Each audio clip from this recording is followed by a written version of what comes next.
जय हिंद एवरीवन। तो आज के इस सेशन में हम यूपीपीसीएस मेंस के बहुत ही महत्वपूर्ण सेक्शन एस्से यानी निबंध को डील करेंगे और इसमें स्टूडेंट को जितने प्रकार की प्रॉब्लम्स आती हैं उसको एक एक करके हम रिजॉल्व करेंगे।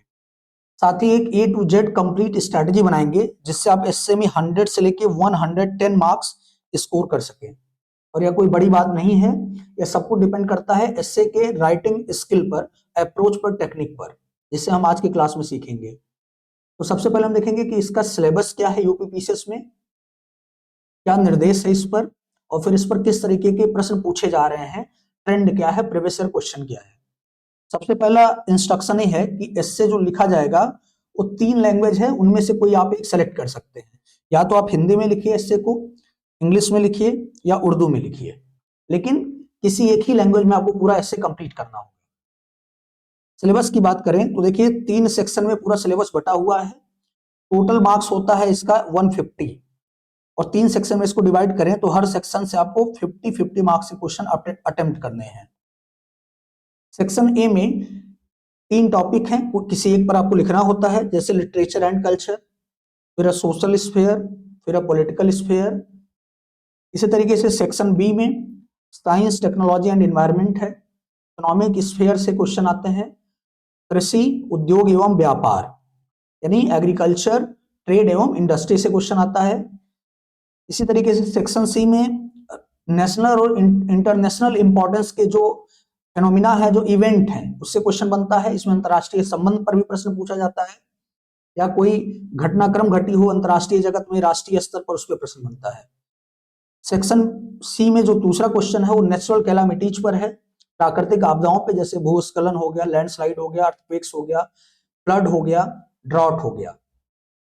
और सेक्शन सी का लास्ट क्वेश्चन होता है, तीसरा जो होता है, वो नेशनल इंपॉर्टेंस के जो स्कीम है, जैसे मनरेगा है, उसका नाम बदला गया जी राम जी, तो इस पे आपसे पूछ सकता है कि जी राम जी विधेयक के प्रोविजन क्या है, ठीक है, क्या चेंजेस किया गया है, इस पे आपका ओपिनियन पूरा पूछेगा। अब देखते हैं किस तरह से क्वेश्चन पूछ रहा है। 2024 का एसए का पेपर है रिसेंट। इसमें देखिए सेक्शन ए में जो क्वेश्चन पूछा हुआ है, लिटरेचर और कल्चर से पूछा है, ह्यूमन वैल्यूज एंड लिटरेचर, यानी इनका क्या रिलेशन है, यानी लिटरेचर कैसे पोस्टर करता है, ह्यूमन वैल्यूज को कैसे उसको डेवलप करता है। फिर देखिए, फिर पूछा imagination of new women in India a myth, Bharat में नई नारी की जो संकल्पना है वह एक क्या मिथक है, ऐसे लिखा हुआ है। तो देखिए अब ये 2016 में क्वेश्चन पूछा था यूपीएससी में, यानी ये फिलोसफिकल टाइप क्वेश्चन अब पीसीएस भी क्या कर दे रहा है, स्टार्ट कर रहा है पूछना। तो एक तरीके से संकेत है कि आप अलर्ट रहिए, हम आपसे फिलोसफिकल क्वेश्चन पूछ सकते हैं। राष्ट्र निर्माण में युवाओं की भागीदारी का प्रभाव क्या है। इसी तरीके से सेक्शन बी में देखिए पूछा artificial intelligence, possibility and challenges, ये साइंस टेक का पार्ट है। इकोनॉमिक स्फीयर में पूछा startup, the future of India, सब रेलिवेंट इशूज हैं, रेलिवेंट टॉपिक है। कृषि में तकनीकी नवाचार एवं सतत विकास, एग्रीकल्चर में टेक्नोलॉजी के यूज को लेकर के प्रश्न पूछा है। अब देखिए आप सेक्शन सी में अंतरराष्ट्रीय पटल पर, इंटरनेशनल प्लेटफॉर्म पर इंडिया का जो पॉपुलैरिटी गेन कर रहा है, इंडिया जो लोकप्रियता बढ़ रही है, उस पर आपको इससे लिखना था। फिर नेचुरल कैलामिटी में ग्लोबल वार्मिंग फ्यूचर के लिए कैसे थ्रेट है, Indian economy and make in India, ये देखिए नेशनल इंपॉर्टेंस का स्कीम है। इसी तरीके से आप देखेंगे 2023 का ये पेपर है एसए का, जिसमें सेक्शन में पूछा हुआ है कि चरित्र निर्माण में साहित्य की भूमिका, role of literature in character building. फिर महानगरों में वृद्धों की समस्या और भारत के लिए G20 के निहितार्थ क्या है पॉलिटिकल स्फीयर में। तो देखिए सब रेलिवेंट टॉपिक हैं जो करंट में कहीं कहीं क्या है, चर्चा में है। इसी तरीके से सेक्शन बी से पूछा है space science and India, technology वाले एस्पेक्ट से। फिर new possibility in the agriculture sector, कृषि क्षेत्र में नवीन संभावनाएं क्या हैं। फिर globalisation and cottage industry. Section C में देखिए श्रीलंका में आए आर्थिक संकट, ये क्या है, इंटरनेशनल फिनोमिना है, इवेंट है। पिघलते ग्लेशियरों का मनुष्य जाति के लिए क्या चुनौती है, क्या संकट है, कैसे ये है नेचुरल कैलामिटी से। प्रधानमंत्री अन्नदाता संरक्षण अभियान, ये आपका क्या नेशनल इंपॉर्टेंस के स्कीम से। अब देखिए 2022 का क्वेश्चन पेपर है जिसमें पहला लिटरेचर पर क्वेश्चन पूछा है कि उत्कृष्ट साहित्य के नए मानक, new standard of the excellent literature. फिर देखेंगे द्विखंडी व्यक्तित्व में बटी नारी, women divided into double personality. अब देखिए ये फिलोसफिकल टच दे रहा है अपने पेपर को। तो पहले केवल इंफॉर्मेटिव यानी सूचनात्मक निबंध पूछे जाते थे, जो जिसका टॉपिक गेस करना और क्वेश्चन को लिखना इजी होता था। लेकिन अब क्या हो रहा है, फिलोसफिकल क्वेश्चन पूछ रहा है जिसको डिकोड करना पड़ता है। अभी हम आगे डिस्कस करेंगे कैसे डिकोड करेंगे। Role of education in the eradication of unemployment, इस पे क्वेश्चन आया है। फिर देखिए blind industrialisation is source of environmental pollution, यहां पर इकोनॉमी और एनवायरमेंट को जुड़ा है। Contribution of agriculture in the Indian economy, बार बार एग्रीकल्चर पे फिक्स टॉपिक भी है, वहां से क्वेश्चन भी ऐसे पूछ रहा है ट्रेडिशनल। बढ़ती क्षेत्रीयता और राष्ट्रीय एकता, increasing regionalism and national unity. Section C में देखिए जन धन योजना यानी नेशनल इंपॉर्टेंस का स्कीम है, जो थर्ड क्वेश्चन होता है। फिर जल संरक्षण के लिए नदी संयोजन आज की मांग, देखिए दो क्वेश्चन पूछ लिया आपका नेशनल इंपॉर्टेंस के स्कीम पर। दूरदर्शन अब संस्कृति की अगुवाई कर रहा है, television is leading bad culture. देखिए यहां पर भी लिटरेचर का क्वेश्चन है, सेक्शन सी में दे दिया है, और साथ ही साथ इसमें भी क्या है, फिलोसॉफिकल टच है। तो ट्रेंड एनालिसिस के निष्कर्ष की बात करें तो आप देखेंगे इन जनरल इस सिलेबस को फॉलो कर रहा है, जो पाठ्यक्रम दिया है उस पर एक फिक्स फॉर्मेट में क्वेश्चन पूछ रहा है। लेकिन कई बार क्या होता है कि सिलेबस के बियॉन्ड जाकर के एक ही टॉपिक को रिपीट कर रहा है। ऐसे ही एक साल ऐसा किया है कि सेक्शन ए में तीनों लिटरेचर का क्वेश्चन दे दिया है, यानी सोसाइटी पॉलिटी को अलग करके नहीं दिया है, मिक्स करके केवल लिटरेचर के तीनों ऑप्शन है, यानी आप लिटरेचर वाला लिखने से बच नहीं सकते हैं। वैसे आपके पास ऑप्शन रहता था कि लिटरेचर छोड़ के सोसाइटी पॉलिटी लिख दें। इसी तरीके से जो क्वेश्चन का नेचर है वो नेचर पहले रहा करता था इंफॉर्मेटिव, मैंने कहा सिंपल स्ट्रेट फॉरवर्ड क्वेश्चन होता था। अब क्या है, इंफॉर्मेटिव भी पूछ रहा है। अब देखेंगे इंफॉर्मेटिव क्वेश्चन भी पूछ रहा है और साथ ही साथ फिलोसॉफिकल क्वेश्चन भी पूछ रहा है। जैसे द्विखंडी व्यक्तित्व में बटी नारी, नई नारी की संकल्पना एक मिथक है, ये सब क्या फिलोसॉफिकल क्वेश्चन है और यूपीएससी को कॉपी कर रहा है। तो इन दोनों को कैसे अलग अलग डील करते हैं इस पर हम बात करेंगे। रही बात स्टैंडर्ड की, टफनेस की, नो डाउट ट्रेंड धीरे धीरे चेंज कर रहा है, टफनेस लेवल बढ़ रहा है। यदि फिलोसॉफिकल क्वेश्चन का रेशियो बढ़ता है तो ये थोड़ा चैलेंजिंग होता जाएगा आपके लिए। लेकिन ओवरऑल देखें तो जो स्टैंडर्ड है, जो टफनेस लेवल है, वो क्या है, अभी मीडियम है। यानी ऐसा कोई टॉपिक नहीं दे रहा है कि जिस पर आपको नॉलेज ना हो, अवेयरनेस ना हो। ये अवेयरनेस के क्वेश्चन है और जनरली जो करंट में रह रहे हैं उस पर क्वेश्चन पूछा जा रहा है। इसमें लिटरेचर पे जो क्वेश्चन पूछता है उसमें हर साल एंगल चेंज कर रहा है। यानी यहां पर आपका कंटेंट बहुत अच्छे से प्रिपेयर होना चाहिए कि लिटरेचर और सोसाइटी के हर एक एंगल पे आपका कंटेंट प्रिपेयर हो।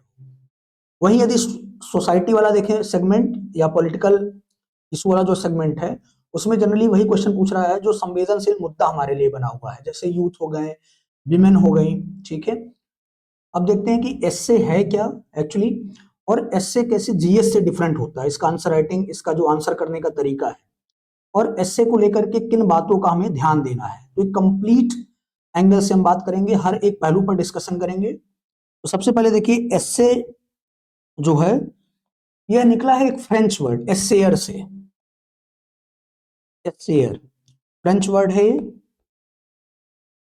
एसेयर का जो लिटरल मीनिंग होता है, जो शाब्दिक अर्थ है, वह है कि टू अटेम्प्ट या टू ट्राई, प्रयास करना। ये होता है इससे का मतलब, कैसा प्रयास करना। तो इसको हम यदि सिंप्लीफाई करें तो दिए गए टॉपिक कर, यानी एक टॉपिक दिया गया हो तो उस पर अपने विचारों को व्यक्त करने का प्रयास करना, विचारों को यानी आइडियाज को एक्सप्रेस करने का प्रयास करना।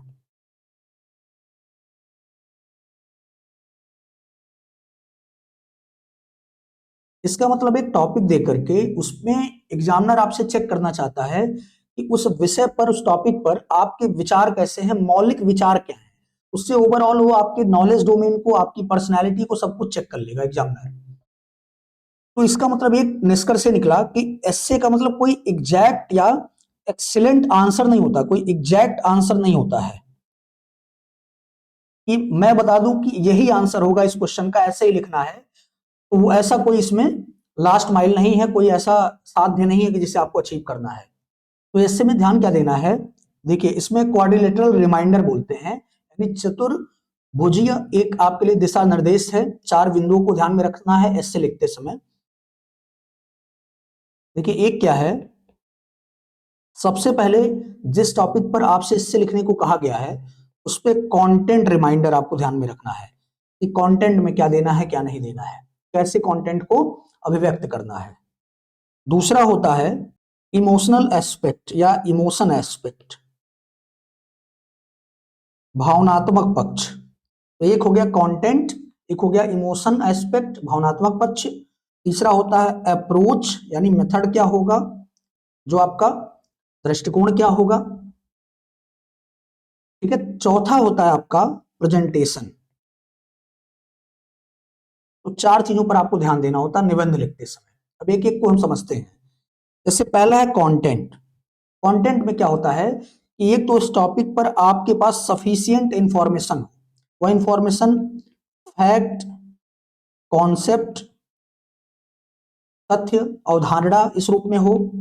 लोगों का इस पे, अदर लोगों का क्या आइडिया है, जैसे कोई एक एमिनेंट पर्सनालिटी है, कोई बड़ी पर्सनालिटी है, उनके क्या विचार हैं इस पे, जिसे आप कोट्स कहते हैं। तो आइडियाज कोट्स आपके तैयार हों, एग्जाम्पल तैयार हों।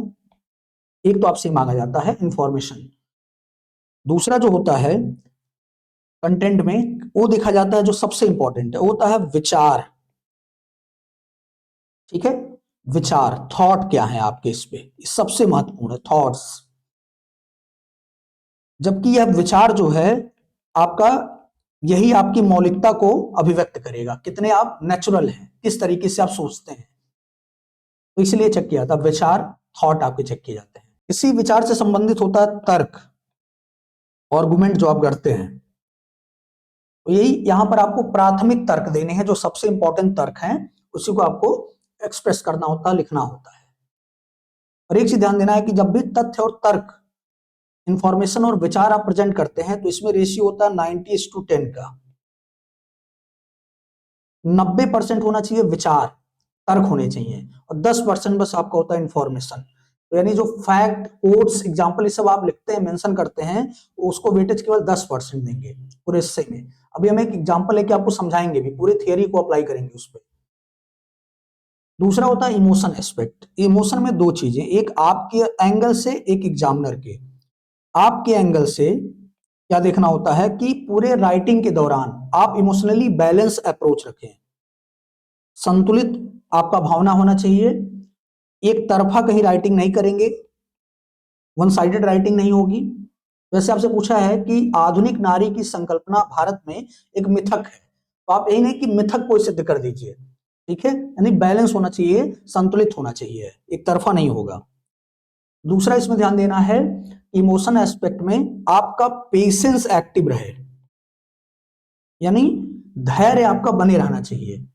कभी भी इम्पेशेंट नहीं होंगे कि किसी एक पर्टिकुलर टॉपिक पे आपके पास यदि कंटेंट का बम्बारी हुआ, मतलब आपके पास बहुत ज्यादा कंटेंट है, तो आप उसी को लिखने लगे और सारे एस्पेक्ट भूल गए।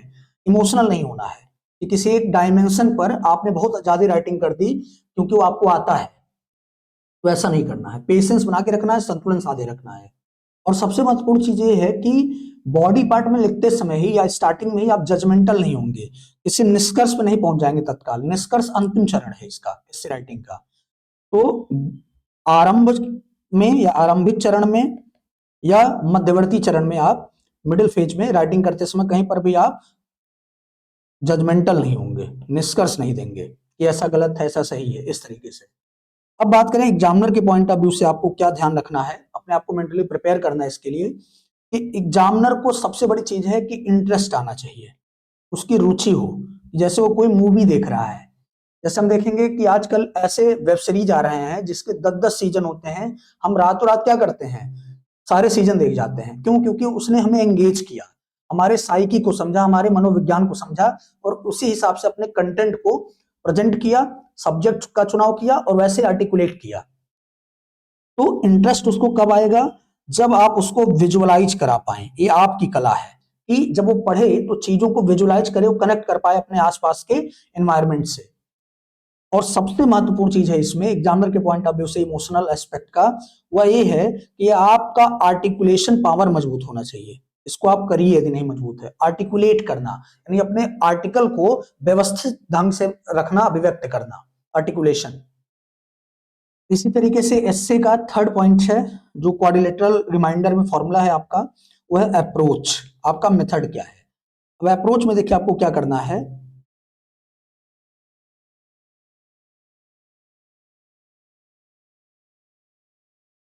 इसमें क्या करना है आपको कि किसी भी प्रकार का इससे पूछा गया हो, चाहे इंफॉर्मेटिव हो यानी एक विशेष टॉपिक पर सूचनात्मक इससे हो, निबंध हो या फिलोसफिकल हो, उसमें जब आप राइटिंग करेंगे, जब निबंध लिखेंगे तो इंफॉर्मेशन ओरिएंटेड नहीं रहेंगे, यानी केवल सूचना नहीं आप लिखते जाएंगे कि इतना कोर्स है, इतना कविता है, ये फैक्ट है, ये रिपोर्ट है, इस तरीके से नहीं।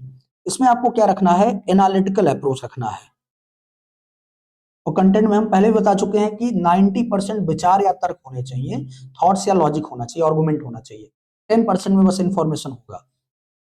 एनालिटिकल का मतलब ये होता है कि आप क्या करेंगे, केवल इंफॉर्मेशन शेयर नहीं करेंगे उस विषय पे, बल्कि उस टॉपिक के अंडरस्टैंडिंग को शो करेंगे, कंसेप्चुअल अंडरस्टैंडिंग, उस टॉपिक का उसको खुद एक्सपोज करके दिखाएंगे कि वो टॉपिक कैसे, इसके नीचे परत दर परत चीजें लेयर बाय लेयर छिपी हुई हैं, उसको एक्सपोज करेंगे। वह टॉपिक कैसे दूसरे इवेंट को इन्फ्लुएंस करता है, कैसे उससे इंटर रिलेशन है, उसका अंतर संबंध है। ठीक है, तो इस सारे पहलू को खोलना ही एनालिसिस कहलाता है। दूसरा, जब भी आप अपने विचार रखें तो मल्टी डायमेंशनल हो, ये ज्यादा महत्वपूर्ण है। हम क्या करते हैं, जो डायमेंशन हमें ज्यादा आता है उस पर खूब राइटिंग अच्छे से कर देते हैं और सब इम्बैलेंस हो जाता है, संतुलन आ जाता है। तो मल्टी डायमेंशनल का मतलब ये है कि जब भी आप विचार सोचें, जैसे हम जनरली सुने होते हैं इकोनॉमिक, पॉलिटिकल, सोशल ऐसे, लेकिन आपका क्या होना चाहिए कि जब भी आप डायमेंशन सोचें हिस्से में तो एक से दो ही लाइन में एक डायमेंशन को कवर करिए अच्छे लैंग्वेज में, लेकिन आपका कई डायमेंशन कवर करना होगा आपको। जैसे मान लीजिए सोशल स्फीयर में आप सोच रहे हो, तो सबसे पहले उसको सोसाइटी के कस्टम, ट्रेडिशन और जो सेटअप है, जो व्यवस्था है, सामाजिक व्यवस्था है, उससे जोड़िए, सोशल स्ट्रक्चर से जोड़िए उस चीज को, यदि स्कोप हो, एज पर स्कोप। ठीक है, इस तरीके से सोसाइटी में फिर आप आइए हेल्थ पे, स्वास्थ्य पे, एजुकेशन पर, जेंडर पर, जो लैंगिक एस्पेक्ट है उसका, डेमोग्राफी जो है, जो आपका पॉपुलेशन स्ट्रक्चर है, वर्किंग एज पॉपुलेशन कितना है, ओल्ड एज कितना है, बच्चे कितने, यानी इतने एंगल आपके माइंड में चलने चाहिए और उससे अपने टॉपिक को जहां लिंक कर पाए वैसे लिंक करें। ये सोशल हो गया। इसी तरीके से फिर आता है पॉलिटिकल स्फीयर। तो राजनीतिक एंगल से जब आप जाइए तो देखिए जो थियोरेटिकली स्टेट कैसे उससे जुड़ा हुआ है आपके टॉपिक से, राज्य और उसका क्या संबंध है। फिर देखेंगे आप कॉन्स्टिट्यूशन क्या व्यवस्था करता है, उससे रिलेटेड संवैधानिक प्रावधान क्या है, गवर्नेंस यानी लेजिस्लेटिव एफर्ट क्या है, स्कीम का एफर्ट क्या है, उससे कैसे जुड़ा हुआ है टॉपिक, ये एंगल अपने माइंड में रखिए। सोशल जस्टिस कैसे जुड़ा हुआ है इससे, आपके टॉपिक का क्या संबंध है सोशल जस्टिस से। फिर कोई अंतरराष्ट्रीय एंगल हो, इंटरनेशनल रिलेशन का, यानी पेपर 2 को पूरा रिलेट करिए उससे। तो आपके डायमेंशन ऐसे लिखने हैं आपको। इसी तरीके से आप देखेंगे सोशल, पॉलिटिकल, इकोनॉमिक एंगल में जाएं तो केवल टच मत करें कि इकोनॉमी है, कृषि है, आप इसमें जाइए कि यह टॉपिक या जो आप लिख रहे हैं किस तरीके से इकोनॉमी के स्ट्रक्चर से जुड़ा हुआ है, संरचना से, एग्रीकल्चर यानी प्राइमरी सेक्टर, सेकेंडरी सेक्टर और टर्सरी सेक्टर ऑफ इकोनॉमी से क्या संबंध है, जो गवर्नमेंट का पॉलिसी प्रोग्राम है उससे कैसे जुड़ा हुआ है, इकोनॉमिक पॉलिसी प्रोग्राम, या जो इकोनॉमी के कॉन्सेप्ट हैं, जो टर्मिनोलॉजी है सिलेबस में, सस्टेनेबल डेवलपमेंट से कैसे जुड़ा हुआ है, या उसमें पीडीएस है तो पीडीएस से कैसे जुड़ा हुआ है, इन सारी चीजों से आप रिलेट करिए। इसी तरीके से सोशल, पॉलिटिकल, इकोनॉमिक हो गया। अब आ गए आप इन्वायरमेंटल। इन्वायरमेंटल एंगल क्या है, पर्यावरणीय एंगल क्या है, तो इससे जुड़िए। बायोडाइवर्सिटी, बायोडाइवर्सिटी से कैसे जुड़ा हुआ है आपका टॉपिक, एयर पोल्यूशन से या पोल्यूशन से कैसे जुड़ा हुआ ओवरऑल, वो एयर हो, वाटर, कोई भी पोल्यूशन हो, इकोसिस्टम से कैसे जुड़ा हुआ है, एक दो पॉइंट आप लिख सकें। तो इससे क्या होगा, डायमेंशन बहुत ज्यादा आएंगे। इसी तरीके से इकोनॉमी के बाद आप ले सकते हैं एनवायरमेंट हो गया। फिर यह इंटरनल सिक्योरिटी से कैसे रिलेट कर सकते हैं आप, एथिक्स से कैसे रिलेट कर सकते हैं, GS4 का आपका एथिक्स हो गया। तो हर एक एंगल को आप क्या करिए, यहां लेकर के लिखिए, मेंशन करिए, तो मल्टी डायमेंशनल होगा। इसी तरीके से एक टर्म है इंटरडिसिप्लिन, इंटरडिसिप्लिनरी से अप्रोच में। इंटरडिसिप्लिन होने का क्या मतलब है, इसको समझिए, अंतर संबंधित दृष्टिकोण रखना। तो इसमें यह माना जाता है कि एस्से के लिए वास्तव में आपको बहुत कुछ पढ़ने की जरूरत नहीं है, आपको सब आता है, बस अप्रोच आपका क्या होना चाहिए, इंटरडिसिप्लिनरी। डिसिप्लिन मतलब सब्जेक्ट, और इंटर मींस कनेक्ट करना।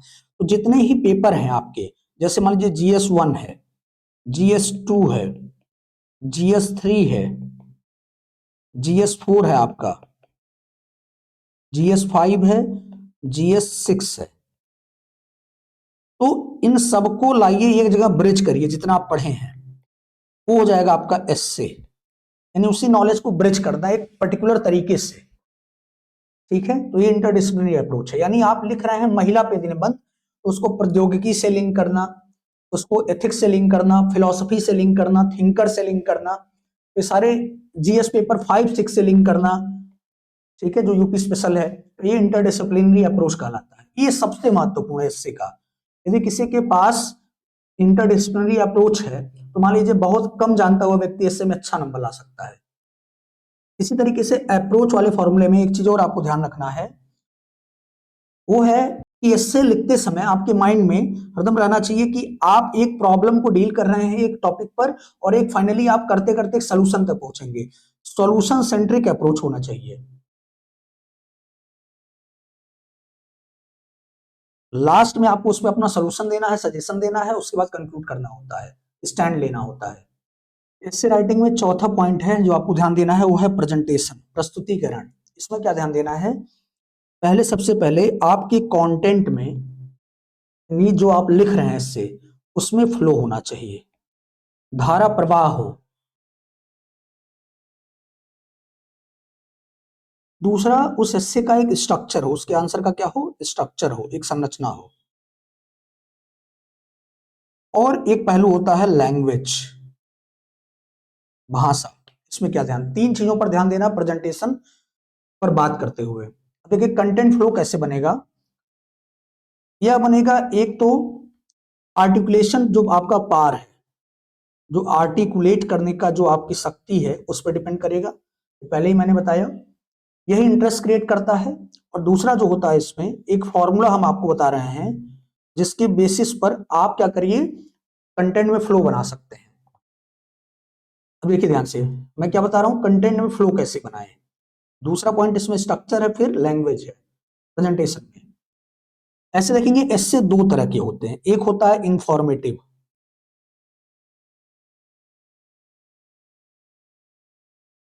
यानी जो इंफॉर्मेशन पे जो टॉपिक पूछा जाता है, जैसे पूछ लिया नमामि गंगे परियोजना पर निबंध लिखिए, जो सेक्शन सी में है, या बाढ़ पर लिखिए, फ्लड पे लिखिए, या वित्तीय संकट जो श्रीलंका में आया, आर्थिक मंदी आई, उस पर लिखिए, इंफॉर्मेटिव है।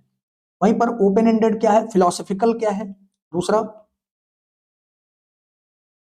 जैसे द्विखंडी व्यक्तित्व में बटी नारी, साहित्य और मूल्य सृजन, ठीक है, या भारत में आधुनिक नारी की संकल्पना, ये जो मॉडर्न एज विमेन है, वो कॉन्सेप्ट रियलिटी है या मिथ है, फिलोसफिकल है।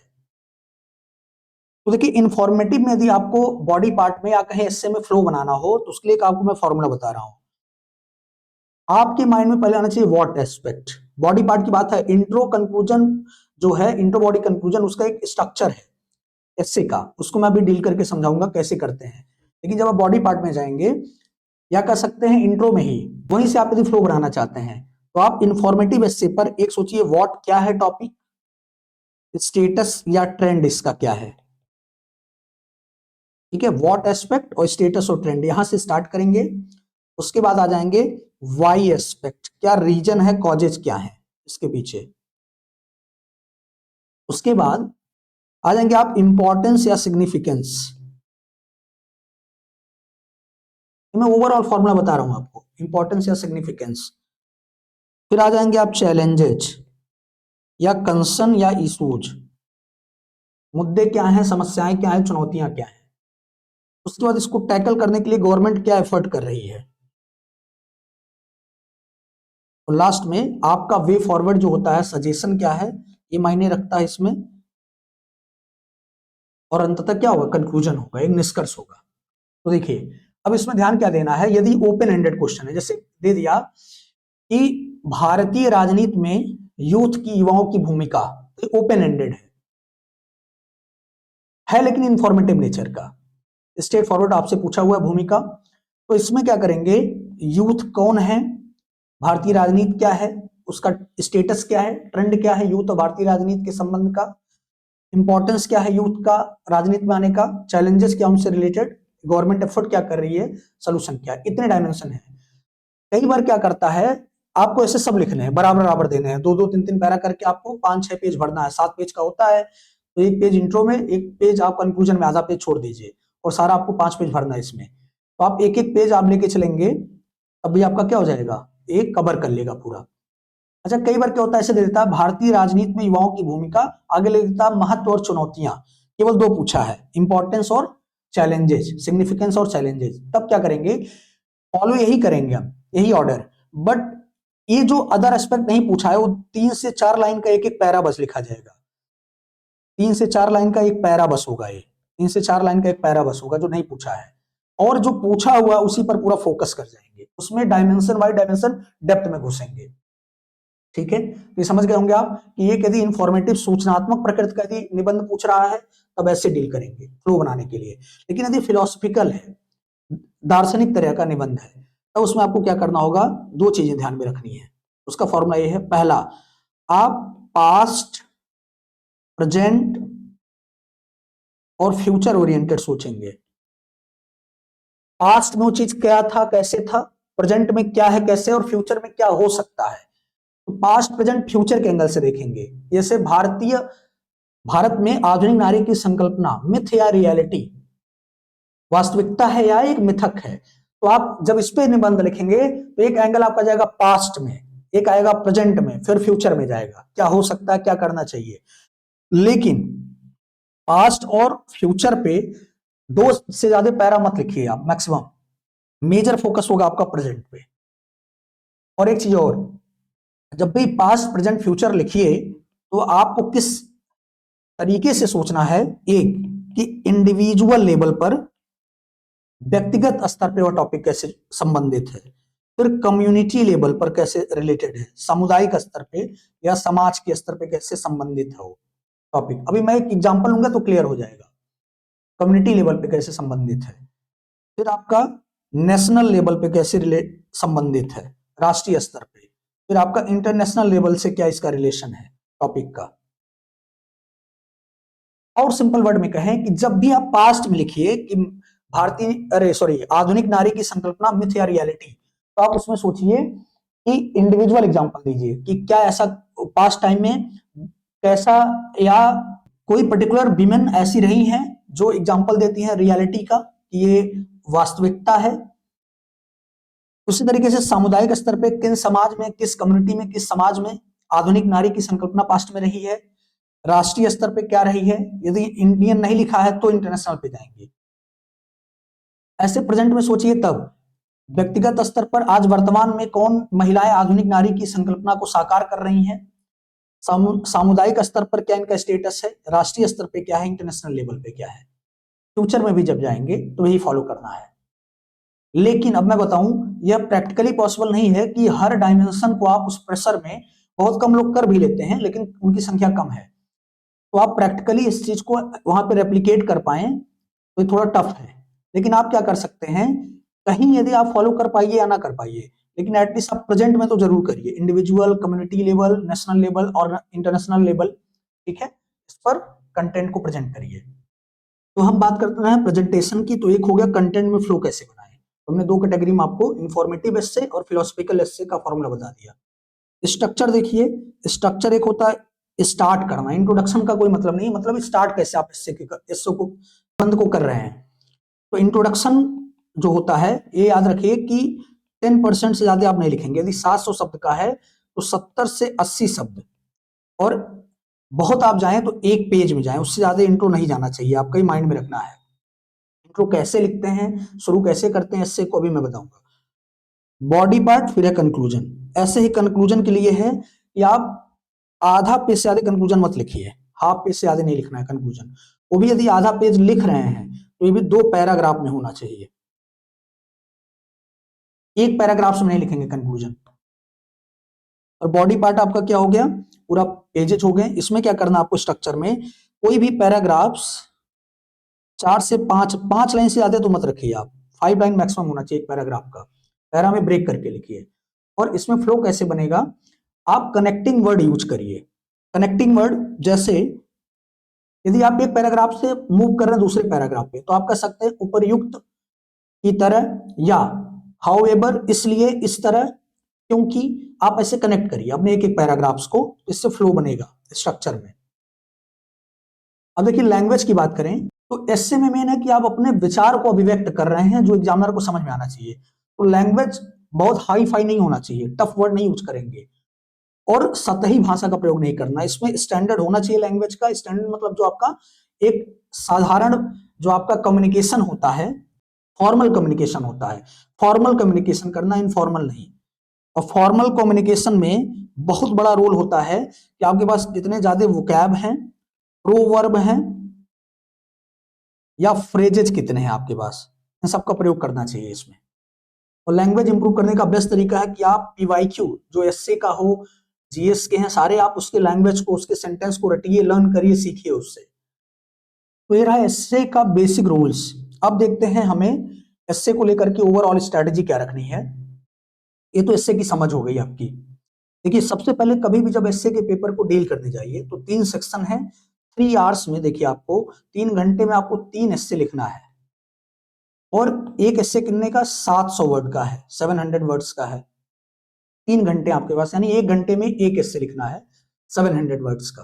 तो टाइम तो बहुत है आपके पास, क्योंकि वैसे देखेंगे यदि जीएस की बात करें तो 20 क्वेश्चन होता है और ऑन एन एवरेज यदि हम 150 शब्द मान लें तो 3000 शब्द हो गया 2 घंटे 3 घंटे में, यानी कि एस्से में टाइम सफिशियंट है। तो आप क्या करिए, पहले टाइम अलॉट करना है आपको, कि जैसे मान लीजिए कि आपको 1 घंटे में एक एस्से लिखना है, तो आपको वास्तव में इसको फॉलो करना, कैजुअल नहीं रहना है। भले से टाइम बहुत है आपके पास, आपको कैजुअल नहीं होना है। आपका अलार्म सेट होना चाहिए, मतलब आपकी घड़ी वहां पर आपको पता रहे कि भाई ये घंटा हो रहा है, हमें स्विच करना दूसरे हिस्से पे। तो ये पहला चीज ध्यान रखना टाइम का। दूसरा महत्वपूर्ण चीज है कि किस टॉपिक को हम सेलेक्ट करें। भाई सेक्शन ए में 3 टॉपिक है, बी में 3 टॉपिक है, सी में। कई लोग कहते हैं कि ए में लिटरेचर वाला एंगल टफ है, उसको छोड़ देते हैं। लेकिन मैंने अभी बताया आपको कई बार ऐसा हुआ है कि तीनों टॉपिक ही रिप्लेस करके केवल एस्से का जो लिटरेचर वाला टॉपिक है उस पर क्वेश्चन लिख दिया है। तो ऐसे कंडीशन में तो आपको डील करना है। तो यदि टॉपिक के सिलेक्शन की बात करें तो देखिए, एक पहली चीज की लिटरेचर तो आप तैयार रखिए। मान के चलिए कि उस रिस्क को हम नहीं लेंगे, by the way the question तीनों लिटरेचर पे दे दे, तो लिटरेचर तो आपको तैयार होना चाहिए। दूसरा जो महत्वपूर्ण चीज क्या है कि किस टॉपिक का चयन करें, यह डिपेंड करता है। जब भी आप टॉपिक देखें तो इमोशनल नहीं होना है, किसी पूर्व धारणा का, किसी पूर्वाग्रह का शिकार नहीं होना है कि यही टॉपिक महत्वपूर्ण होता है, या इस टॉपिक पे मार्क्स ज्यादा आते हैं, या इस टॉपिक को ही हम डील करेंगे क्योंकि ऐसा लोग कहते हैं। तो ऐसा नहीं कोई धारणा लेके चलना है। याद रखना, जब भी निबंध का टॉपिक आपके सामने आए तो सबसे ज्यादा रैंडम पॉइंट्स किस पे आ रहे हैं, पहला आधार है तय करने का। रैंडम पॉइंट्स आर्गुमेंट किस टॉपिक पे आ रहे हैं, वही चयन का आधार होना चाहिए, जिसमें डेप्थ में पॉइंट ज्यादा आ रहे हैं आपके पास। ठीक है, यानी उस एस्से को देखने भर से आपके पास बम्बार्डमेंट हो रहा है आर्गुमेंट का, तर्क आ रहे हैं आपके पास, एग्जाम्पल आ रहे हैं, आप विजुअलाइज कर रहे हैं। तो एक हो गया पॉइंट्स मैक्सिमम आ रहे हो आपके माइंड में। दूसरा, जिस पर पिक्चर आप विजुअलाइज कर ले रहे हैं, यानी उसको आप महसूस कर रहे हैं और आप आसपास की चीजों से कनेक्ट कर रहे हैं। ठीक है, तो इससे आप एक अच्छा एस्से लिख पाएंगे। पता चला आपने सेलेक्ट कर लिया पूर्वाग्रह के आधार पर और आप एस्से लिख ही नहीं पा रहे उस टॉपिक पर, तो आपको मार्क्स तो मिलने से रहा। थर्ड पॉइंट जो हमें ध्यान देना है वह है कि आप इससे जिसका आप चयन कर लेते हैं मान लीजिए, उसके बाद आपको क्या करना है, 7 मिनट लीजिए आप। मेरा मानना है एक क्वेश्चन को लिखने का टाइम होता है जीएस में, जो एक क्वेश्चन पे टाइम अलॉट होता है 7 to 8 मिनट, उसको आप ले लीजिए और आराम से 7 मिनट में आप स्केलेटन तैयार करिए, उसका एक खाका तैयार करिए, स्केच तैयार कर लीजिए पूरा कि हम ऐसे शुरू करेंगे, ये पॉइंट आ रहे हैं उसको लिख लीजिए। ठीक है, हर डायमेंशन पे ऐसा करने से क्या होता है, रैंडम इससे कभी स्टार्ट मत करिए, कितना भी आपका कमांड हो। मेरा मानना है जिसका कमांड है, ग्रिप है, उसको भी पहले रफ स्केच बनाना चाहिए।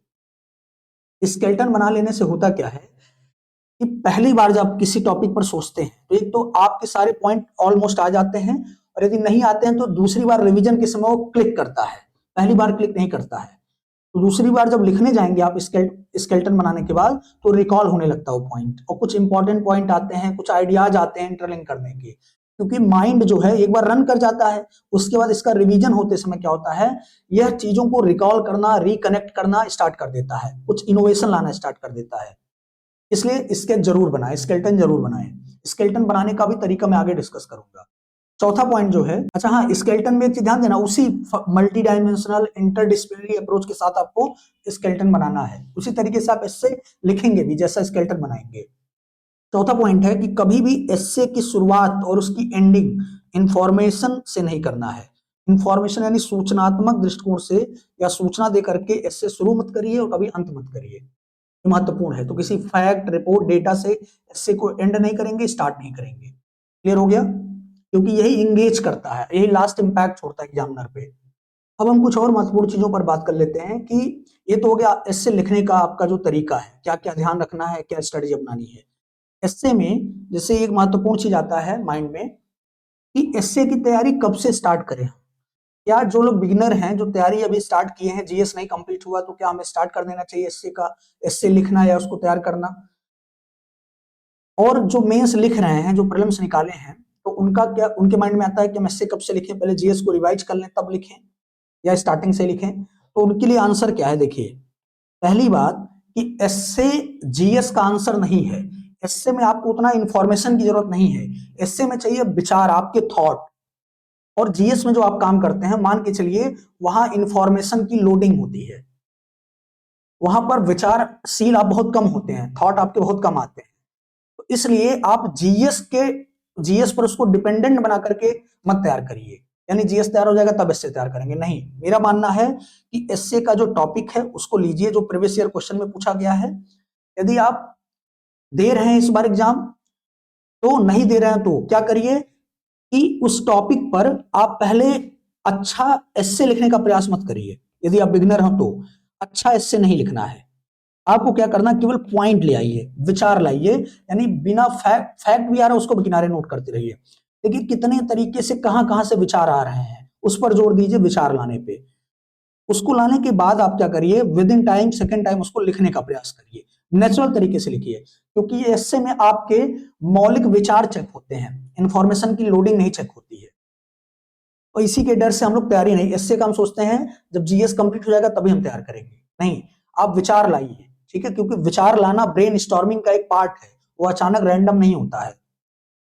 तो इस तरीके से काम करिए कि टॉपिक पर आप विचार लाइए, उसको लिखिए, क्रमबद्ध करिए, सेकंड टाइम में इससे लिखिए नेचुरल, फिर आप इस पर फीडबैक लीजिए। इसी तरीके से जो लोग मेंस दे रहे हैं इस बार, वो टेस्ट सीरीज मार्केट में अवेलेबल है, या पीसीएस अभ्यास से बोलेंगे कि टॉपिक का लिस्ट आपको प्रोवाइड करे, ठीक है। तो उस टॉपिक पे आप क्या करिए, एस्से लिखिए, और आप क्या करिए, प्रॉपर एस्से लिखने का प्रयास करिए, प्रॉपर एस्से। और एस्से लिखते समय आप पहले बनाएंगे स्केलेटन, ढांचा। इसी ढांचा पे आप 10 मिनट तक का टाइम दीजिए स्टार्टिंग में, उसके बाद इसी ढांचे के आधार पे आप निबंध लिखिए, ठीक है।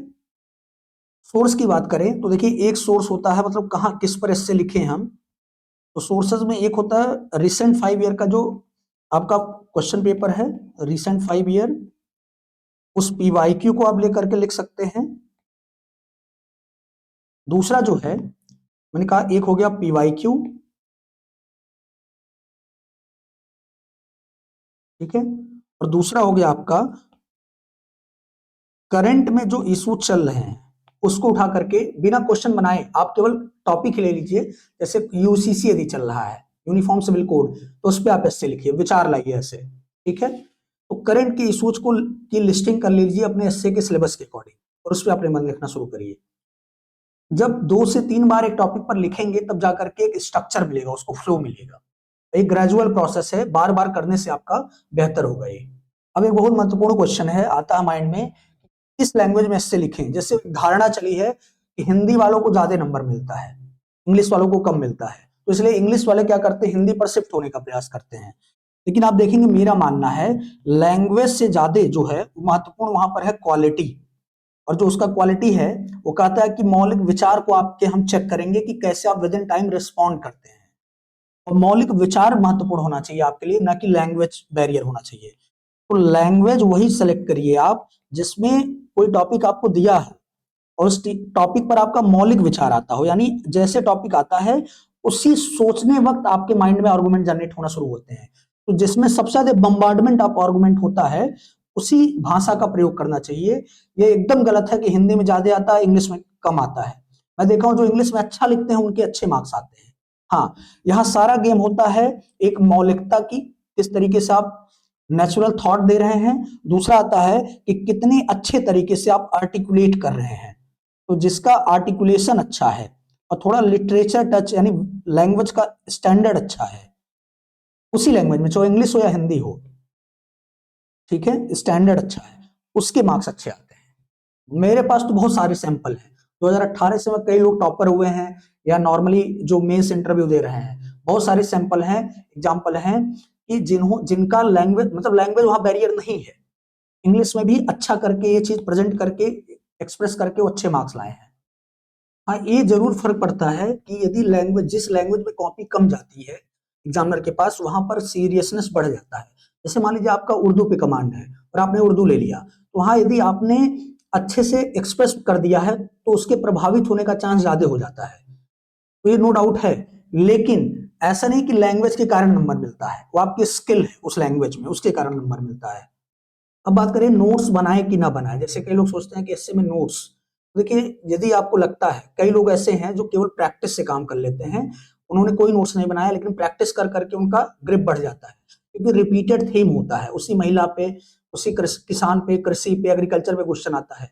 यदि आप बार बार प्रैक्टिस कर रहे हैं तब भी आपका तैयार हो जाएगा। यदि आपको नोट्स बनाना है तो 20 से 25 पेज से ज्यादा नोट्स नहीं होना चाहिए। सेक्शन वाइज आप उसमें जैसे कोर्स हो गए, ठीक है, कोर्स के बाद एग्जाम्पल हो गया, कोई केस स्टडी मिल गया, ऐसे आप नोट कर लीजिए। और उसके बाद सबसे महत्वपूर्ण है उस पर आंसर राइटिंग प्रैक्टिस करना, ऐसे राइटिंग प्रैक्टिस जिससे बम्बार्डमेंट ऑफ थॉट्स हो, ब्रेन स्टॉर्मिंग हो, ये ज्यादा महत्वपूर्ण है। अभी आपका नोट्स प्रिपेयर माना जाएगा। तो आप नोट्स बना सकते हैं, लेकिन नोट्स तब बनाइए यदि नोट्स बनाना हो तो वास्तव में आपको जीएस कंप्लीट करके ही एसए का नोट्स बनाइए तब। लेकिन एसए लिखना, इससे कोई मतलब नहीं कि आपका जीएस कंप्लीट हुआ नहीं, आप लिख सकते हैं। नोट्स बनाना हो तो इससे जीएस कंप्लीट करके नोट्स बनाइए। एक चीज और ध्यान दीजिए, पेन, पेन को लेकर के क्वेश्चन माइंड में आता है कि एक पेन यूज करें कि दो पेन, किस कलर का। तो मेरा मानना भैया केवल ब्लू कलर के पेन से, डॉट पेन से आप लिखिए। जेल पेन भी यूज करते हैं अच्छी क्वालिटी का, ठीक है, तो ब्लू पेन यूज करिए लिखने में, एक ही पेन का प्रयोग करिए। और ब्लैक पेन का प्रयोग लिखने में मत करिए, मेरा मानना है आप बहुत करिए, अंडरलाइन करिए। या यदि आपके पास टाइम सफिशियंट है सब कुछ करने के बाद, तो आपको लगता है, यानी आप टेस्ट पेपर में, प्रैक्टिस सेट में आपको लगता है कि टाइम बच जाता है, तब आप ब्लैक का यूज भी करना हो तो एक कोर्स यूज करने के लिए, एग्जाम्पल यूज करने के लिए आप वहां चेंज कर सकते हैं। अदरवाइज आप एक ही पेन का प्रयोग करिए। और एक और महत्वपूर्ण चीज है कि अंडरलाइन, अंडरलाइन कितना करें, क्या करें, करे कि ना करें। तो मेरा मानना देखिए, अंडरलाइन वहीं पर किया जाता है, पूरा लाइन अंडरलाइन मत, मतलब उसको ऐसे मार्क मत करिए। आप केवल वर्ड को, फ्रेज को अंडरलाइन किया जाता है, एग्जाम्पल को अंडरलाइन किया जाता है, वो भी तब जब वो आप वहां पर एग्जामिनर का ध्यान आकर्षित करना चाहते हैं। हर जगह नहीं अंडरलाइन करते चलना है, फिर वो नेगेटिव इंपैक्ट डालता है एग्जामिनर पे, ठीक है, वो समझ नहीं पाता कि क्या महत्वपूर्ण है क्या नहीं है। इसी तरीके से एक चीज और पूछा जाता है कि एसए में डायग्राम फ्लो चार्ट बनता है कि नहीं। तो देखेंगे एसए में जनरल डायग्राम फ्लो चार्ट कुछ नहीं बनता है, फिक्स है, यानी डायग्राम नहीं बनाना है, फ्लो चार्ट नहीं बनाना है। दूसरी चीज, पैराग्राफ में लिखें कि हेडिंग बुलेट पॉइंट में। तो देखिए कई लोग बुलेट पॉइंट हेडिंग में लिखे हैं, नंबर भी ठीक आए, लेकिन मेरा मानना है कि ये रिस्की है। आप ज्यादा से बेहतर है कि यदि आपके साथ कोई इस भाषा की बहुत बड़ी समस्या ना हो, जैसे कई लोग की लैंग्वेज पे एकदम ग्रिप ही नहीं होती है, तो लैंग्वेज पे एकदम ग्रिप नहीं है तब आप पॉइंट में जाइए, कोई बात नहीं है। या उस टॉपिक पर आपकी समझ एकदम नहीं है तब पॉइंट में लिखिए। लेकिन यदि आपकी तैयारी अच्छी है तो आप पैराग्राफ्स यूज करिए, और एक पैराग्राफ्स 5 से 6 लाइन यानी 4 से 5 लाइन से ज्यादा नहीं होना चाहिए। और कनेक्टिंग वर्ड यूज करके एक पैरा से दूसरे पैरा को कनेक्ट करिए। और जो मैंने दो फॉर्मूले बताए, एक इंफॉर्मेटिव एस्से में, सूचनात्मक एस्से में कैसे फ्लो बनाते हैं, एक आपका जो फिलोसफिकल एस्से उसमें कैसे फ्लो बनाते हैं, उसको फॉलो करिए। इसी तरीके से एक क्वेश्चन और होता है कि एसए में टेस्ट कब स्टार्ट करना चाहिए। तो देखिए, पहले आप पीवाईक्यू पे राइटिंग करिए, करंट के टॉपिक लेकर के राइटिंग करिए। टेस्ट तभी दीजिए जब एक बार आप अच्छे से कम मान के चलिए कि हर टॉपिक पे 5 से 10 एसए आप लिख चुके हैं, तब टेस्ट में अपीयर होना चाहिए। नहीं तो स्टार्टिंग में मोरल आपका डाउन कर सकता है।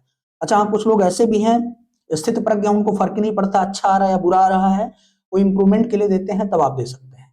ठीक है, लेकिन मेरा मानना है जब आप एसए की अच्छी खासी आंसर राइटिंग कर लीजिए तब टेस्ट में अपीयर होइए। या फिर कोई आपको आंसर राइटिंग करा दे, ये भी हो सकता है कि आपको कोई बता दे कि ऐसे लिखते हैं, 10-15 ऐसे पे करा दे, तो उसके बाद आप क्या करिए, टेस्ट देना शुरू कर दीजिए। अब देखिए, हम एक एस्से ले रहे हैं जो यूपी पीसीएस ने 2024 में पूछा है। ये क्वेश्चन है, सेक्शन ए में पूछा गया है। इस क्वेश्चन को हम लेंगे और इस पर पूरा थियरी, जितना फॉर्मूला आपको बताए हैं उसको हम अप्लाई करके दिखाएंगे। और इसमें हम देखेंगे कि कैसे एस्से को शुरुआत करते हैं, इसका इंट्रोडक्शन कैसे लिखते हैं, बॉडी पार्ट में हम कैसे रूल्स फॉलो करते हैं, लिखते हैं, और कंक्लूड कैसे करते हैं, निष्कर्ष कैसे देते हैं, कंप्लीट हम देखेंगे इसे। और देखेंगे कई तरीके हैं इंट्रोडक्शन यानी एस्से शुरू करने का या कंक्लूजन देने का, कई तरीका, कई फॉर्मेट होता है हमारे पास। तो ओवरऑल तो आप समझ गए होंगे कि एस्से का मतलब है किसी टॉपिक पर अपने विचार, यानी जो मौलिक विचार है, जो नेचुरल थॉट है, उसको प्रेजेंट करना है। तो इसमें कोई एक्सीलेंट एक फ्रेम वाला एस्से लिखने के लिए आपको नहीं परेशान होना चाहिए। अब बात आती है भाई थॉट है कि विचार, बार बार हम बोल रहे हैं, विचार क्या होता है, पहले समझिए। जैसे इस क्वेश्चन में मैं कहूं कि महिलाओं पर दोहरा बोझ है, डबल बर्डन है, एक विचार है। महिलाओं की आर्थिक स्थिति खराब है, ये विचार है। महिलाओं के खिलाफ घरेलू हिंसा या विभिन्न प्रकार के जो वायलेंस वो बढ़ रहे हैं, ये विचार है। और जब उसी को आप एग्जाम्पल देके या डेटा फैक्ट देके, रिपोर्ट देके जस्टिफाई करते हैं, तो क्या हो जाता है, फैक्ट हो जाता है। तो ये जितने मौलिक विचारों, जितने अलग अलग जगह से विचार आए, अलग अलग डोमेन से आए, तो समझिए आप अच्छा कर ले जाएंगे इससे में। देखिए एस्से में इंट्रोडक्शन या भूमिका जो है, यानी जब भी आप शुरू करें, एक चीज माइंड में रखना कि एक पेज से ज्यादा नहीं जाना है इंट्रोडक्शन, 1 पेज से ज्यादा नहीं जाएंगे।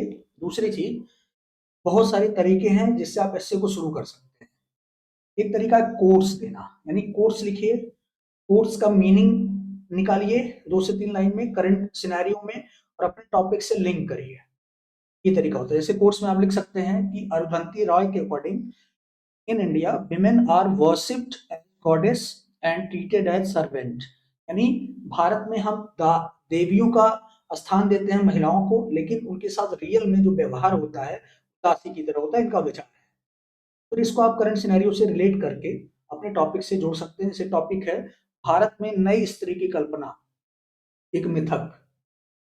तो एक चीज मैं मिस कर गया बताना आपको कि इंट्रोडक्शन से पहले, सबसे पहले जब इस तरह का फिलोसॉफिकल क्वेश्चन हो, तो आप क्वेश्चन मार्क आगे लगा दिया करिए अपने से, और फिर पूछिए इसका आंसर क्या होगा। जैसे कह रहा है कि imagination of new women in India is a myth, a myth. Bharat में नई स्त्री की कल्पना एक मिथक है। आगे क्वेश्चन मार्क लगाइए, पूछिए क्या ये सही है या गलत है। तो आप क्वेश्चन पूछेंगे अपने आप से, तो आंसर क्या आएगा कि नई स्त्री एग्जिस्ट भी करती हैं, और लेकिन बहुत बड़े पैमाने पर, यानी लार्ज स्केल कम्युनिटी के लेवल पे नहीं है ऐसा, यानी अभी भी उनके साथ दुर्व्यवहार होता है। तो हाँ में भी आंसर आएगा, ना में भी, यानी इस स्टेटमेंट के आप विपक्ष में भी जाएंगे, पक्ष में भी जाएंगे। तो वही चीज ध्यान देना है कि हमें ऐसे प्रूव करना है। अब देखिए, हम बता रहे थे इंट्रोडक्शन, तो इसमें इंट्रोडक्शन का एक तरीका है कोर्स देना। वैसे बहुत सारे लोगों के कोर्स हैं, जैसे स्वामी विवेकानंद का कोर्स है, डॉक्टर बी आर अम्बेडकर साहब का है, क्योंकि सोशल जस्टिस से लोग जुड़े हुए हैं।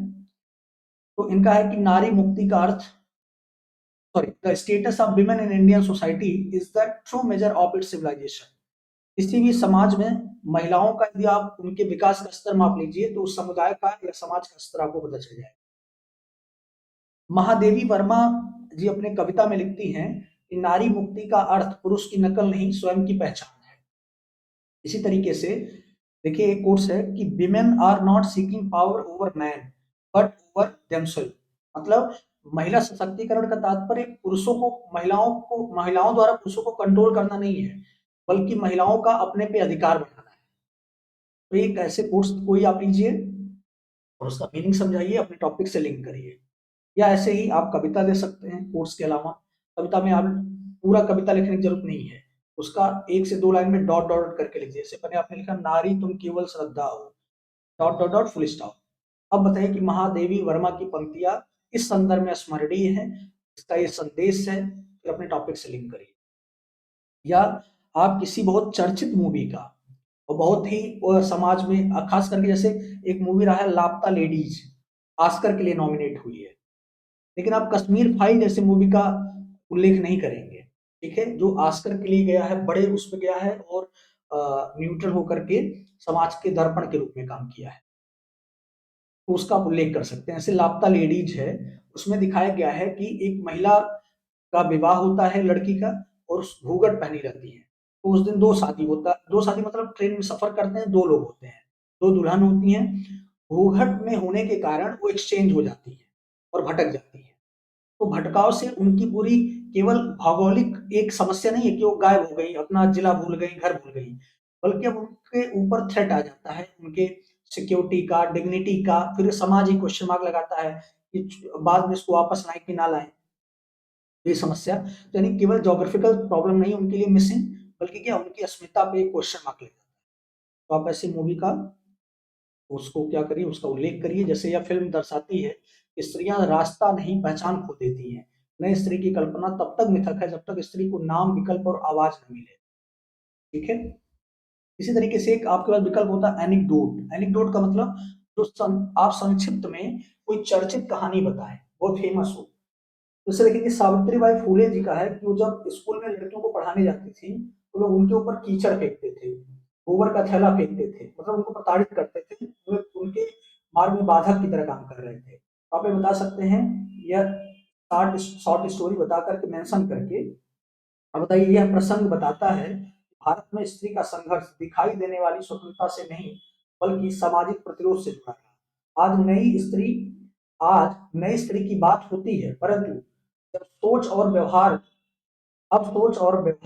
अब भी प्रतिरोधी है, या तो कल्पना अक्सर यथार्थ से आगे निकल जाती है। सिंपल वर्ड में कहें कि आपने उसको पहले स्टोरी मेंशन की, उसके बाद उसको अपने टॉपिक से रिलेट किया, तो ये होता है एनिक्डोट, संक्षिप्त कहानियां बताना। एक तरीका है क्वेश्चनेयर सेशन, ये बहुत शानदार है। क्वेश्चनेयर सेशन में क्या होता है, मैं आपको तरीका बता रहा हूँ। आपको मान लीजिए कुछ नहीं पता है, ना एनीक्डोट पता है, ना कोर्स पता है, ना पोएम पता है, ना मूवी का रेफरेंस पता है, तो एक क्वेश्चनेयर सेशन होता है, बहुत इंगेजिंग होता है। इसमें क्या होता है, इसका रूल समझिए। किसी टॉपिक पे यदि एस्से लिखना हो, उस टॉपिक को एक क्वाइंस की तरह समझिए, उसके दो पार्ट हैं। उस टॉपिक का एक होता है सकारात्मक पहलू, और दूसरा होता है बट लगा करके उसका लिमिटेशन या उसकी नकारात्मक पहलू या उसकी सीमाएं। तो आप पहले उसके सकारात्मक पहलू की बात करिए उस टॉपिक के, फिर बट लगा करके नकारात्मक पहलू बताइए, और फिर बताइए क्वेश्चन मार्क लगाइए। क्वेश्चन मार्क किस, वो जो साध्य है, जो आपके क्वेश्चन में साध्य है, कि महिला सशक्तिकरण या नई नारी की संकल्पना, नई नारी या सशक्त महिला, सशक्त महिला, ठीक है, एम्पावर्ड वीमेन, क्या। अब देखिए मैं इसको बता रहा हूं, लिखा है कि नई नारी की संकल्पना एक मिथ है, तो इसमें आप क्या बताइए कैसे। पहले बताइए पॉजिटिव, कि दो चार एग्जाम्पल लीजिए। वर्तमान में महिलाएं पर्दे से, मतलब जो पर्दा सिस्टम उसके आगे निकल करके शिवांगी सिंह के रूप में, ठीक है, या बहुत सारी मुस्लिम लड़कियों का भी एग्जाम्पल आया है, जो क्या कर रही हैं, पर्दे से, बुर्का से निकल करके फाइटर जेट को उड़ा रही हैं, लीड कर रही हैं। इसी तरीके से इसरो का जो चंद्रयान 3 था, उसमें लखनऊ की एक लेडी है, उसका उनका लीडिंग रोल था, तो उनका नाम लिखिए कि घरेलू काम से, किचन से आगे बढ़ करके स्पेस को, अंतरिक्ष में पहुंचा रही हैं। यानी पॉजिटिव चीजों को दो चार एग्जाम्पल दे करके, जिन्हें काम काज नहीं मिलता था, जिन्हें माना गया था कि ये घर के काम के लिए हैं, आज वो जो मजूमदार शाह हैं उनके रूप में लीड कर रहे हैं, सीईओ के रूप में कंपनी को, ठीक है।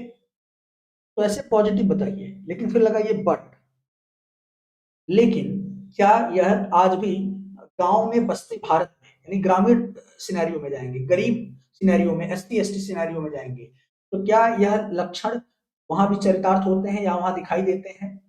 आज भी एनसीआरबी, ऐसे बताइए, एनसीआरबी डेटा बताता है कितनी महिलाओं के प्रति हर घंटे इस तरह के वायलेंस हो रहे हैं, महिलाएं गायब तक हो जा रही हैं, ये किडनैपिंग हो, डोमेस्टिक वायलेंस हो, वर्क प्लेस पे वायलेंस हो, बहुत सारी समस्याओं का सामना कर रही है। तो क्या ऐसे में इतनी समस्याओं के साथ हम नई नारी की संकल्पना भारत में सोच सकते हैं, क्वेश्चन मार्क। फिर कहिए नहीं, मतलब क्वेश्चन सेशन लगाया, क्वेश्चन मार्क लगाया, फिर आपने खुद कहा नहीं, तो वैसे में फिर आ गया ये टॉपिक क्या उससे रिलेट करिए। ये बहुत शानदार तरीका माना जाता है, कहीं पर भी आप इसको यूज कर सकते हैं।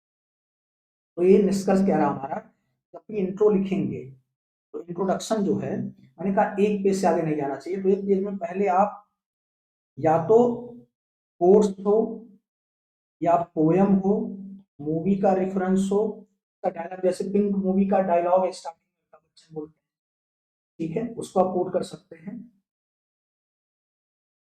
इसका उल्लेख कीजिए। उसके बाद फिर इसका प्रेजेंट में मीनिंग बताइए, क्या ये कहना चाहता है।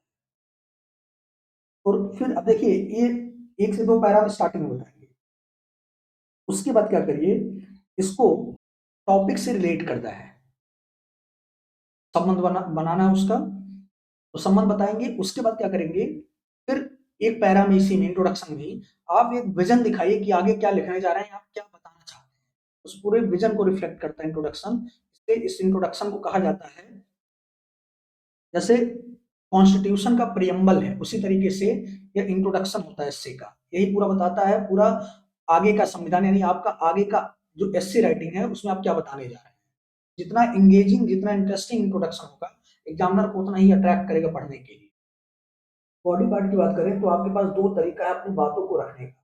कहा है कि नई नारी, आधुनिक नारी की संकल्पना एक मिथक है, लेकिन हमें दिखाना है मिथक है भी, मिथक नहीं भी है।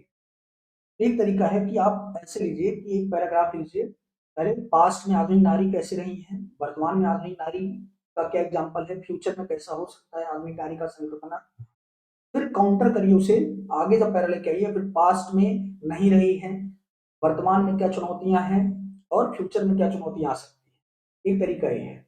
एक तरीका है कि आप एक ही जगह एग्जामिनर को परोस दीजिए, ऐसे सर्व कीजिए कि पास्ट में एग्जाम्पल दीजिए, आधुनिक नारी थी, जैसे आप हिस्ट्री में जाएंगे तो एंशियंट, मिडाइवल, मॉडर्न हिस्ट्री तक आप लेकर के आइए, कोई दिक्कत नहीं है।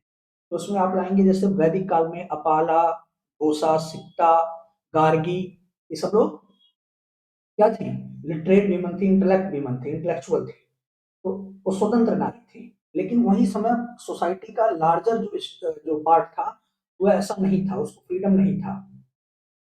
प्रेजेंट में आएंगे आप तो आप बहुत सारे एग्जांपल दे सकते हैं हर एक डोमेन से, डायमेंशन ले आना, सोसाइटी, इकोनॉमी, पॉलिटी है, अलग अलग फील्ड से, ठीक है। फिर आप बताएंगे वर्तमान में क्या चुनौतियां हैं, एनसीआरबी का रिपोर्ट हो गया, नेशनल फैमिली हेल्थ सर्वे का रिपोर्ट हो गया, उसको आप कोट कर सकते हैं।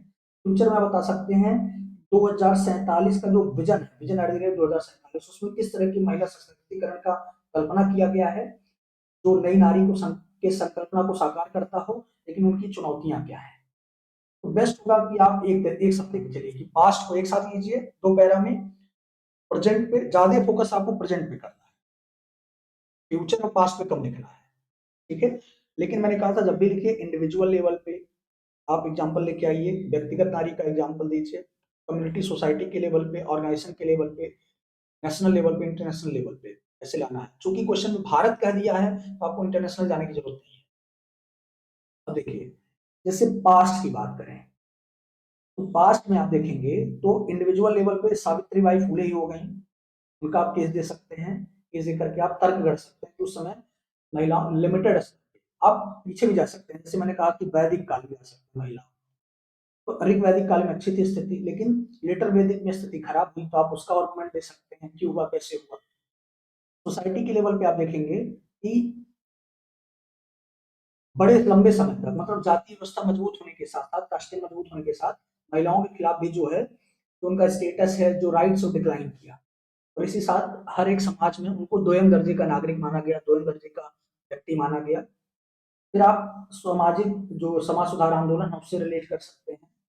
नेशनल लेवल पे देखेंगे जो कॉन्स्टिट्यूशनल गारंटी है और जो महिलाओं की भागीदारी है, जो लीगल प्रोविजन है उनके लिए विशाखा गाइडलाइन मेंशन कर सकते हैं इसको।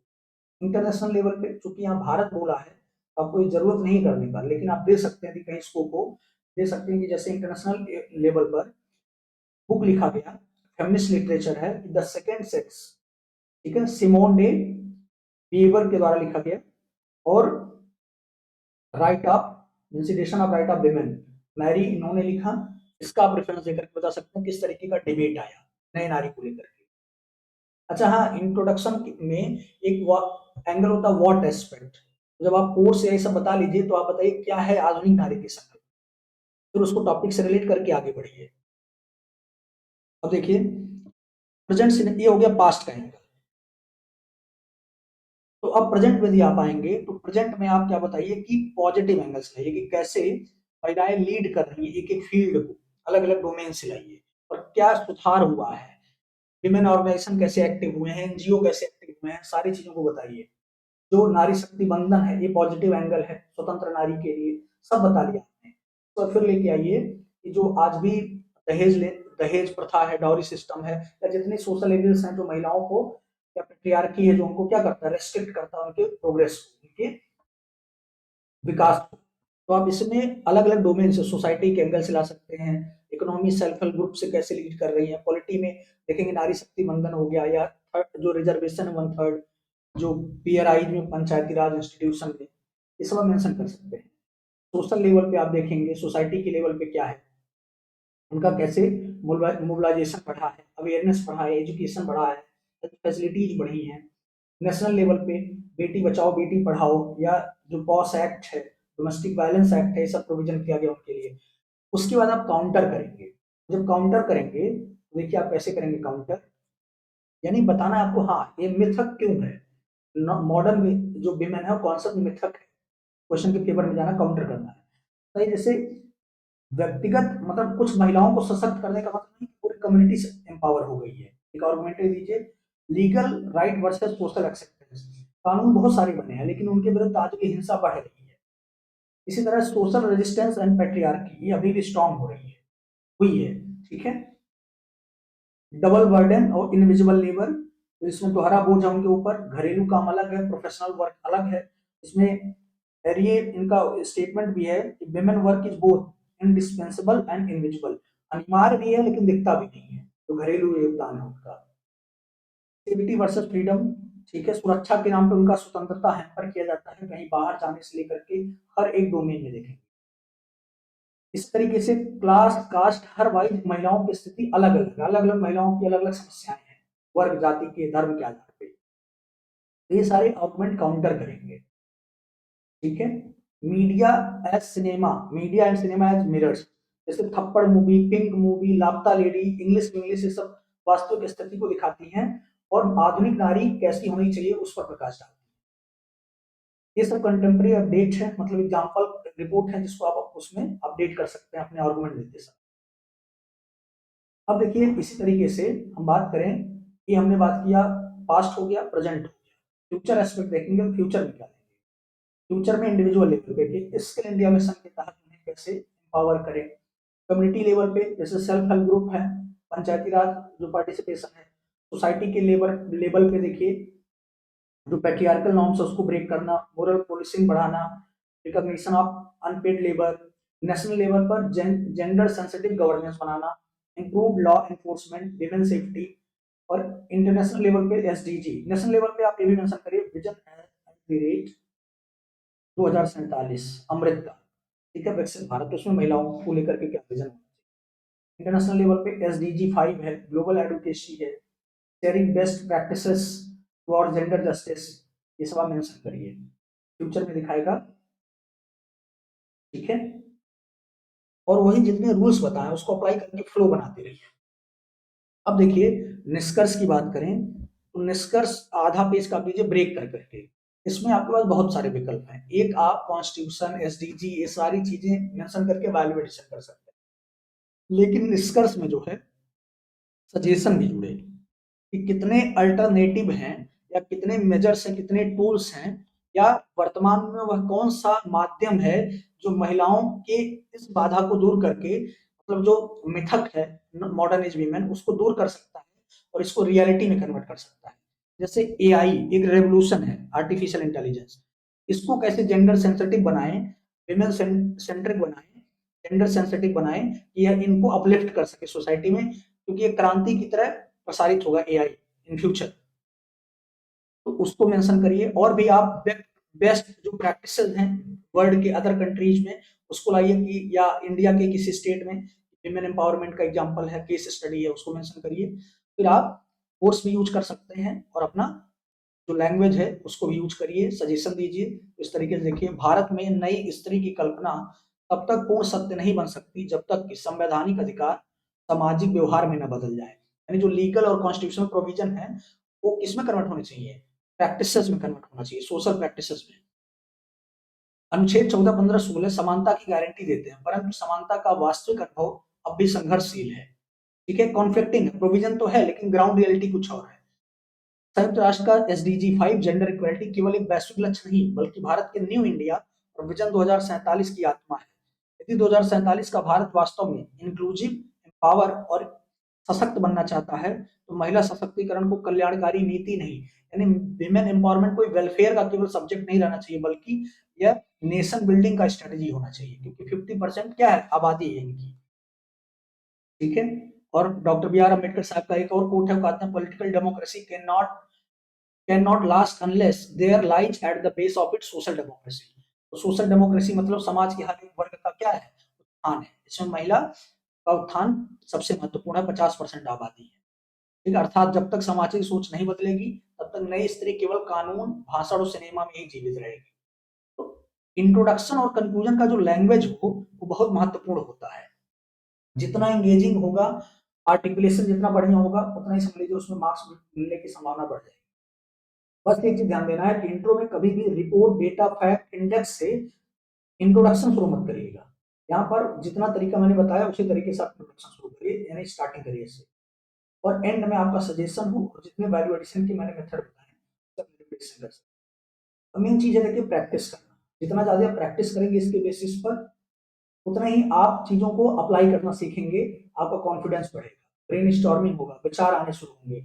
और ऐसे का जो पर्पज है टू टेस्ट या टू अटेम्प्ट, क्या चीज, अपने विचारों को व्यक्त करना का जो प्रयास है वही इससे है, उसी में एग्जामिनर चेक करता है। तो आप जितना प्रैक्टिस करेंगे, जितना ब्रेन स्टॉर्मिंग होगा, जितने विचार आएंगे आपके अंदर, जितने आप विचारशील होंगे, उतनी आपका निबंध बढ़िया होगा। और कभी भी मैकेनिकल मत सोचिए, किसी तरीके से मैंने बता भी दिया 5-6 तरीका, उसमें से हो सकता है किसी तरीके से आपका माइंड फंक्शन करता हो। तो कई बार इससे अलग हट करके नया नवीन तरीका आता है, लेकिन वो क्या होना चाहिए कि वो अपीलिंग हो, जस्टिफाइड हो। यदि जस्टिफाइड होगा, अपीलिंग होगा, तब तो समझिए आपका अच्छा है। तो आप उस तरीके से भी ऐसे को स्टार्ट कर सकते हैं, कर सकते हैं। जैसे कि एग्जाम्पल सुनिए, एक ऐसे आया, यूपीएससी ने पूछा 2016 में कि नवाचार, इनोवेशन क्या है, इस पे निबंध आया। तो मान लीजिए किसी को कुछ नहीं पता, कोई कोर्स एनेक्डोट कुछ नहीं, तो क्या करे, स्टार्ट कर दे हिस्ट्री से कि ह्यूमन एवोल्यूशन और जो पत्थर के उपकरण बनाना आदमी ने, व्यक्ति ने शुरू किया और उसमें नए नए क्या किए, बदलाव लाए, वहीं से नवाचार शुरू हो जाता है। ये बहुत मौलिक होगा, बहुत अच्छा माना जाएगा स्टार्टिंग हिस्ट्री का। ठीक है, तो इस तरीके से लिखिए। अब देखिए मेन है कि टॉपिक की बात करें कि इंपॉर्टेंट टॉपिक क्या है। पहले से समझ लीजिए यूपीएससी का जो सबसे इजी और बहुत चर्चित जो क्वेश्चन है जो पूछ चुका 2013 से 2025 तक, उसको आप लिस्टिंग कर लीजिए। जैसे एक बार क्वेश्चन पूछा कि जिज्ञासा सभ्यता की जननी होती है, क्यूरियोसिटी क्या है, द मदर ऑफ सिविलाइजेशन। ये बहुत बेसिक है, बहुत इंपॉर्टेंट है, तो इसके पीछे से होने की संभावना बढ़ जाएगी। ठीक है, जैसे देखिए यूपीएससी वाले मिथ वाला पूछा है, मैंने अभी आपको सॉल्व करके दिखाया है, 2016 का क्वेश्चन है, अब यहाँ पे रिपीट किया पीसीएस में। तो जो सिंपल है यूपीएससी के फिलोसफिकल वाले, उनकी लिस्टिंग कर लीजिए। और दूसरा मैंने कहा कि नहीं होगा तो मैं ही आपको लिस्टिंग करके दे दूंगा क्वेश्चन को, और टॉपिक भी जो नए पोटेंशियल हो सकते हैं इस एग्जाम के लिए उसको भी प्रोवाइड कर। ठीक है, जय हिंद। आपकी कोई डाउट हो तो आप प्लीज कमेंट करके, इससे में किसी तरह का डाउट हो कमेंट सेक्शन में प्रॉपर कमेंट करिए, जो भी क्वेरीज है क्वेरीज पूछिए, उसका रिप्लाई किया जाएगा, रिस्पॉन्ड किया जाएगा। और आप भी बताएं कि आपको एक एक अलग तरीके से आप कैसे इंट्रोडक्शन दे सकते हैं, कोई नया तरीका हो आपके पास, कोई नवाचारी तरीका हो कंक्लूजन इंट्रोडक्शन का, या एस्से में कोई ऐसा पॉइंट जो आपको लगता है कि और बेहतरीन हो सकता है आपका एस्से से फॉलो करने से, उसे कमेंट सेक्शन में कमेंट करके बताइए, इससे लोगों का इंप्रूवमेंट होगा। जय हिंद।